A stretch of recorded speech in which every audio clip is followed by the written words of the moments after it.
지난 1979년 부마 민주항쟁 당시 시위 현장에서 사제총이 발견됐다는 일명 조작 사건을 저희 MBC 경남이 꾸준히 보도해 왔는데요.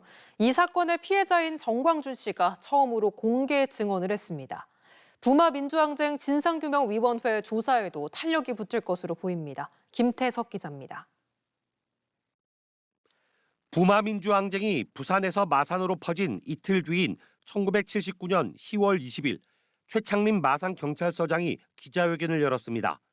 시위 현장에서 사제총이 발견됐고 배후에 조직적 불순 세력이 개입한 징후가 짙다고 발표했습니다. 하지만 경찰이 공개한 총은 손잡이도 없이 스프링 고리를 젖혀 발사하는 조잡한 것이었습니다. 이후 중앙정보부의 보고서에서도 해군에서 사용하는 미제 신호탄으로 확인해 정부 스스로도 조작 사건임을 인정했습니다. 20일까지 정보 수집한 거를 정리해서 보고한 거기 때문에 이 초기에 확인했다고 보는 게 맞아요.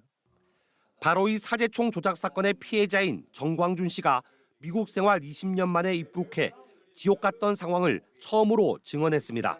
온갖 구타를 다 당하고 있는 과정인데 총을 네가 만들어서 그 대모 군중들한테 가서 총을 제공하고 한 그게 총이 발견이 됐는데 왜 총을 만들었다는 걸 진술하는.